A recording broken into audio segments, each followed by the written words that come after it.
Hi friends, welcome to training topic. சம்மீனா பார்க்க அப்படின்னா தனுஷ் அண்ணாவை பற்றி பார்த்தீங்கன்னா ஸ்பெஷலான ஒரு விஷயங்கள் வந்து சத்யஜோதி ஃபிலிம்ஸ் ப்ரொடக்ஷன் டீம்லேருந்து பேசியிருக்காங்க. டிஜி தியாகராஜன் சார் ஸோ அவர் எதனால் சொல்லியிருக்காரு பார்த்தீங்கன்னா, தனுஷனோட கேப்டன் திரைப்படத்தில் பார்த்தீங்கன்னா இப்போ நம்ம பிக்கெஸ்ட் படம் பார்த்தீங்கன்னா அவருக்கு விஸ்வாசம் படம் தான். ஸோ விஸ்வாசம் தான் பயங்கரமாக வசூல் பண்ணப்படும் அப்படின்ற விஷயம் மென்ஷன் பண்ணியிருக்காரு. ஸோ அதுக்கப்புறம் எனக்கு பிக்கெஸ்ட் வசூல் தரக்கூடிய படம், ஏன்னா அதே பிரேக் பண்ணுற அந்த படத்தை பிரேக் பண்ணுற அளவுக்கு ஒரு கேப்பபிலிட்டி உள்ள படம் கேப்டன் மில்லர் அப்படின்ற மாதிரி சொல்லியிருக்காப்புல. ஸோ இது மிகப்பெரிய விஷயம். ஸோ விஸ்வாசம் எவ்வளோ கலெக்ட் பண்ணிச்சுன்னு நல்லாவே தெரியும். ஸோ அதை விட இது அதிகமாக கலெக்ட் பண்ணும் அப்படின்ற மாதிரி ஒரு கான்ஃபிடன்ஸ் சொல்லியிருக்காரு. தொடர்ந்து பார்த்தீங்கன்னா அருண் மேத்யூஷன் டேரக்டர் பேசியிருக்காரு. ஸோ 2011 பார்த்தீங்கன்னா அவர் தேவதாஸ்னு ஒரு படம் எடுக்க ட்ரை பண்ணியிருக்காரு. தனுஷ்னா வச்சு தேவதாஸ்னு ஒரு கான்செப்டில் படம் பண்ணணும் அப்படின்னு பார்த்துருக்காரு. முடியல. ஸோ அதுக்கப்புறம் ராக்கின்னு ஒரு படம் ட்ரை பண்ணியிருக்காரு.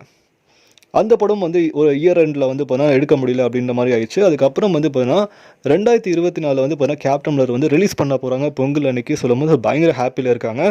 ஸோ ஒரு 2 படம் தாண்டி 3வது படம் தான் கமிட்மெண்ட் ஆகி அந்த 3வது படம் தான் மிகப்பெரிய சக்ஸஸ்ஃபுல்லாக பண்ணியிருக்காங்க.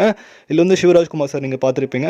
ஸோ எல்லாத்தையுமே பார்த்தீங்கன்னா நம்ம ஃபோட்டோலாம் எடுத்து காட்ட முடியாது. பிகாஸ் நிறைய காப்பிரைட் ஸ்ட்ரைக் இஷ்யூ இருக்கிறனால அந்த வீடியோ தூக்கிடுவாங்க மொத்தமாகவே. ஸோ தனுஷ் ஃபேன்ஸ்க்கு நம்ம அப்டேட் கொடுக்கணும்னா லைசன்ஸோட அவங்க ஒரிஜினலாக அவங்க என்ன போஸ்ட் பண்ணியிருக்காங்களோ அந்த போஸ்ட்டை தான் போடணுமே தவிர மற்றபடி எந்த போஸ்ட்டும் போடக்கூடாது. ஸோ இதை பற்றி உங்களுக்கு கீழே கமெண்ட் பண்ணுங்கள். எல்லாம் லைக் பண்ணுங்கள், ஷேர் பண்ணுங்கள், சப்ஸ்கிரைப் பண்ணுங்கள், மறக்காமல் இல்லை கண்டெக்ட் பண்ணுங்கள். மகிழ்ச்சி.